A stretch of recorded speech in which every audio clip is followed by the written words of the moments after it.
ఇక సోమనాథ్ శౌర్య యాత్ర సందర్భంగా ప్రధాని మోదీ కొన్ని సంచలన వ్యాఖ్యలు చేశారు. విభజన శక్తుల్ని తరిమేద్దామంటూ కూడా దేశ ప్రజలకు పిలుపునిచ్చిన పరిస్థితి. సోమనాథ్ వారసత్వాన్ని తక్కువ చేసే ప్రయత్నం చేశారు. అది ధనం కోసం చేసిన దురాక్రమణగా అభివర్ణించారు. కానీ అది విద్వేష దాడి అనే సంగతిని దాచిపెట్టారంటూ ఇంకా చాలా అంశాలని మోదీ ప్రస్తావించిన పరిస్థితి. సో మోదీ కామెంట్స్ మీద మీ విశ్లేషణ ఏంటి? ఎస్ అండి, ఇప్పుడు సోమనాథ్ జ్యోతిర్లింగం, మనం 12 జ్యోతిర్లింగాలు అంటే 12 జ్యోతిర్లింగాల్లో మొట్టమొదటిగా వచ్చే పేరే సోమనాథ్ అనమాట, గుర్తుపెట్టుకోవాలి. ఈ సోమనాథ్ జ్యోతిర్లింగం దగ్గరికి స్వయంగా ప్రధాని నరేంద్ర మోడీ గారు వెళ్ళడం గుర్తుపెట్టుకోవాలి. భారత రాజ్యాంగం అనేది ఒక సెక్యులర్ రాజ్యాంగం. ఇది ప్రాథమిక హక్కుల పరంగా మన direct principles of state policy ప్రకారం ముఖ్యంగా ప్రియాంబుల్లో పీఠికలు మనం చెప్పేది ఏంటంటే భారతదేశం మత ప్రసక్తి లేని లౌకిక రాజ్యం, ఏ సెక్యులర్ కంట్రీ అని ఉంటుంది. మరి రాజకీయ నేత టెంపుల్ దగ్గరికి వెళ్ళి మత ప్రసంగాలు చేయొచ్చా అనేది పెద్ద క్వశ్చన్. మళ్ళీ అక్కడికి వెళ్ళి చరిత్ర మాట్లాడడం, నరేంద్ర మోడీ గారు చరిత్ర మాట్లాడారు. ఎంతటి చరిత్ర అంటే 1026లో మహమ్మద్ గజనీ అనే వ్యక్తి వచ్చి ఈ టెంపుల్ని పగలగొట్టడం, భారత సంస్కృతికి అసలు ఆయన ఏంటంటే పిండం పెట్టాలనే తయారయ్యాడనమాట. అందుకనే ఎంపైర్ ఆఫ్ ఐడల్ బ్రేకర్ అనే ఒక బిరుదు కూడా తీసుకుని వెళ్ళాడనమాట ఆయన. మహమ్మద్ గోరీ 17 సార్లు అటాక్ చేశాడు మహమ్మద్ గజనీ, గుర్తుపెట్టుకోవాలి. తర్వాత మళ్ళీ వాళ్ళ కఫూర్ అని, తర్వాత ఇంకొక ముస్లిం చక్రవర్తి, తర్వాత ఔరంగజేబు, ఇంతటి దాడుల్లో అది బద్దలైంది. మళ్ళీ ఇదంతా ప్రధాని నరేంద్ర మోడీ గారు చెప్పడం జరిగింది. ఇదంతా ఒక ఎత్తి అయితే ప్రధాని నరేంద్ర మోడీ గారు ఇంకోటి ఏమన్నారంటే, ఈ మహమ్మద్ గజనీ లాంటి వాళ్ళు 1000 సంవత్సరాల క్రితం అంతం అవ్వలేదు, వాళ్ళు ఇప్పటికీ మనలోనే ఉన్నారు, కాబట్టి మనం విజిలెంట్గా ఉండాలి. ఇది ముఖ్యంగా కాంగ్రెస్ పార్టీని టార్గెట్ చేసుకుని అది మాట్లాడారు. తర్వాత ఇంకోటి ఏంటంటే, అప్పుడు కాంగ్రెస్ నెహ్రూ గవర్నమెంటు, గుర్తుపెట్టుకోవాలి, ఈ చరిత్రలో 1951లో ఈ సోమనాథ్ పునర్నిర్మాణం జరిగింది. ఇప్పుడు ప్రస్తుతం నరేంద్ర మోడీ గారు విజిట్ చేసిన సోమనాథ్ జ్యోతిర్లింగం అనేది ఒక అద్భుతమైన వాస్తు కళలకి ప్రాతినిధ్యంగా ఉంటుంది అనమాట. One of the best architectural masterpiece అనమాట. ఒక మాన్యుమెంటల్గా అక్కడ టెంపుల్ కట్టడం జరిగింది. కానీ ఇక్కడ గుర్తుపెట్టుకోవాలి, భారతదేశం సెక్యులర్ రాజ్యాంగమైన, మత ప్రశస్తి లేని లౌకిక రాజ్యమైనప్పటికీ అప్పటి భారత ప్రభుత్వం, నెహ్రూ ఆధ్వర్యంలోని భారత ప్రభుత్వం దీనిని నిర్మించింది. ఈ నిర్మించిన దాని వెనకాల అప్పటి ప్రెసిడెంట్ డాక్టర్ బాబు రాజేంద్ర ప్రసాద్ గారు దీన్ని శిలాఫలకం వేసి దాన్ని ఇనాగ్రేట్ చేయడం జరిగింది. మొత్తం శివలింగాన్ని కూడా గుర్తుపెట్టుకోవాలి. అప్పుడు అదే ప్రాంతం గుజరాత్కి చెందిన వల్లభాయ్ పటేల్ గారు కూడా అక్కడికి వెళ్ళారు. కానీ గవర్నమెంటు నెహ్రూ గవర్నమెంట్, గుర్తుపెట్టుకోవాలి. భారతదేశంలో స్వతంత్ర రాజ్యాంగం ప్రకారం ఏం జరిగిద్దంటే, ఇప్పుడు ఒకటే క్వశ్చన్ అండి, మోడీ గారి పర్మిషన్ లేకుండా ఇప్పుడున్న హోంమంత్రి గారు అమిత్ షా గారు ఏదైనా చేయగలరా?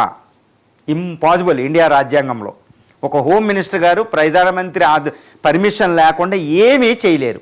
ఇప్పుడు మనందరికీ తెలుసు.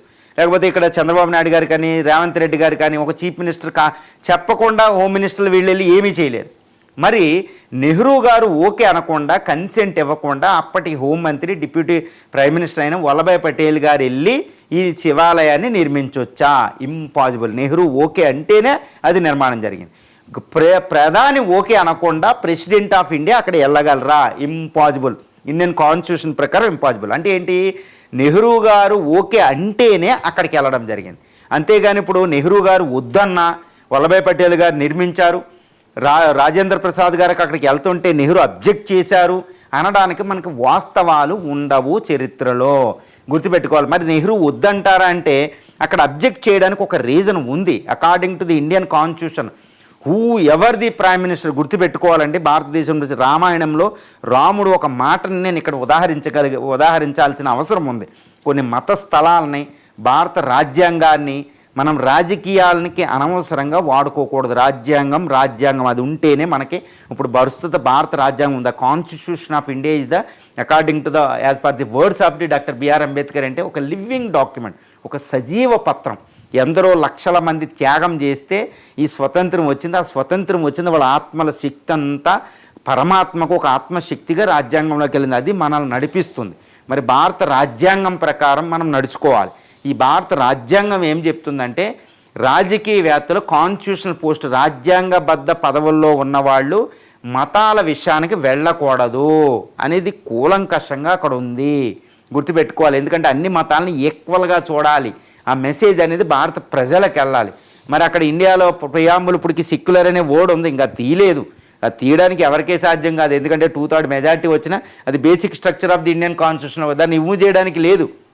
కాబట్టి ఈ మత ప్రశస్తి లేని సెక్యులర్ రాజ్యాంగం కాబట్టి దాని ప్రకారం రాజకీయ నాయకులు మాట్లాడకూడదు. అందుకనే అప్పటి ప్రధాని చాలా జాగ్రత్తగా దాన్ని పునరుద్ధరణ చేశారు. కానీ ఒక్కటి గుర్తుపెట్టుకోవాలి, ఇది పునరుద్ధరణ చేయడమే తప్పు కదా అని అడగవచ్చు. అసలు నెహ్రూ గవర్నమెంట్, వల్లభాయ్ పటేల్ గారు, రాజేంద్ర ప్రసాద్ గారు గుర్తుపెట్టుకోవాలి, భారత రాజ్యాంగ నిర్మాణదారుల్లో వాళ్ళు ఉన్నారు. ప్రాథమిక హక్కుల కమిటీకి వల్లభాయ్ పటేల్ గారు ఉన్నారు, రాజేంద్ర ప్రసాద్ గారు అయితే డాక్టర్ బాబు భారత రాజ్యాంగ పరిషత్కే ఆయన అధ్యక్షుడు కూడా. మరి అలాంటి వ్యక్తులు రాజ్యాంగ వ్యతిరేకంగా ఎందుకు నిర్మించారు అంటే వాళ్ళ భాషలోనే చెప్దాం. నెహ్రూ గారు డిస్కవర్ ఆఫ్ ఇండియాలో చెప్పినట్టు, వల్లభాయ్ పటేల్ గారు, డాక్టర్ బాబు రాజేంద్ర ప్రసాద్ ఏం చెప్తారు అంటే, ఈ సోమనాథ్ ఆలయం గుర్తుపెట్టుకోవాలండి. ఇప్పుడు నరేంద్ర మోడీ గారు మాట్లాడిన దానికంటే కొన్ని లక్షల రెట్లు అత్యధికంగా వాళ్ళు ప్రభావవంతంగా మాట్లాడారు. అదేంటంటే, ఈ మహమ్మద్ గజనీ 1026 జనవరి 10-11 తారీఖుల్లో 4 రోజులు ముట్టడి చేసి అక్కడ దోచుకెళ్ళిన సంపద కొన్ని వేల గుర్రాల మీద అక్కడ గజనావి దగ్గరికి పట్టుకెళ్ళారు. ఇప్పుడు ఆఫ్ఘనిస్తాన్, ఇరాన్ ప్రాంతంలో అక్కడ ట్యాక్స్ని రిమూవ్ చేశారు 3 సంవత్సరాలు. మళ్ళీ సరిపోక 3 సార్లు వచ్చాడు. వచ్చింది ఇప్పుడు నరేంద్ర మోడీ గారు చెప్పిన దాంట్లో కేవలం డబ్బే కాదు, డబ్బు ప్రధానమే, అక్కడ కరువు ఉంది, కానీ మతం అనేది కూడా ఉంది. వచ్చిన డబ్బు పట్టుకెళ్ళాలి. శివలింగాన్ని కూడా ఆయన బద్దలు కొట్టాడు, గుర్తుపెట్టుకోవాలి. అందువల్ల అది చారిత్రకంగా 2 కరెక్టే మోడీ గారు చెప్పింది.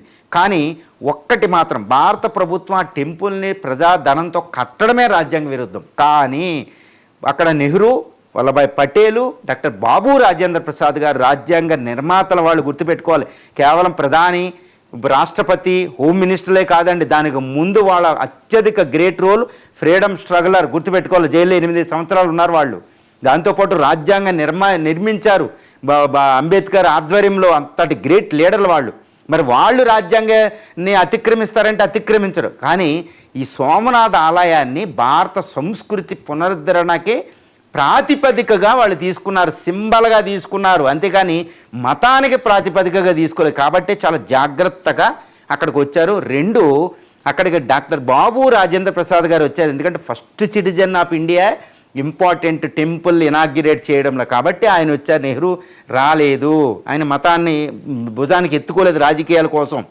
2, జాగ్రత్తగా వల్లభాయ్ పటేల్ గారు one of the great secular and Gandhian followers. ఇవి చారిత్రక వాస్తవాలండి. ఇవన్నీ నేను Ghazni, ancient, medieval, modern Indian history చదివినా, ప్రపంచ హిస్టరీ చదివినా, డిస్కవర్ ఆఫ్ ఇండియా బుక్ చదివినా, వల్లభాయ్ పటేల్ రచించిన బుక్కులు మనం చదివినా, ప్రపంచంలో ఇంకా చదివితే ఇవన్నీ మనకు అర్థమవుతూ ఉంటాయి. అప్పుడు గజనీ ఎందుకు వచ్చాడు ఇండియా అంటే డబ్బు కోసమే వచ్చాడు, కానీ వాడికి మతం కూడా గిట్టదు కాబట్టి అది వేయడం జరిగింది. ఇలా చారిత్రక వాస్తవాలను మనం రాజ్యాంగబద్ధంగానే చూడాలి. చరిత్రని మనకు రాజకీయాల పరంగా చూసుకోకూడదు. రాజ్యాంగం రాజ్యాంగం రాజ్యాంగం.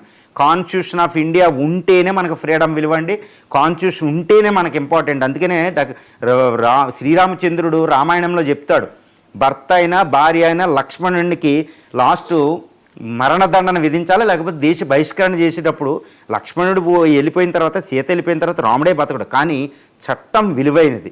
అప్పుడున్న ధర్మాన్ని రాముడు తూచా తప్పకుండా ఫాలో అయ్యి తన ప్రాణ సమానమైన సీతను వదిలేసుకున్నారు, లక్ష్మణుని వదిలేసుకున్నారు. కానీ ఆయన న్యాయాన్ని తప్పలేదు. అంటే రాజ్యాంగం అంత ప్రధానమైనది, అది రామధర్మం అండి. కాబట్టి రాజ్యాంగ ధర్మం అనేదే రామధర్మం, రాజ్యాంగ ధర్మం. దీన్ని ఫాలో అవుతే ఇటు రాహుల్ గాంధీ గారికైనా, మోడీ గారికైనా ఎవరికైనా ఉత్తమం.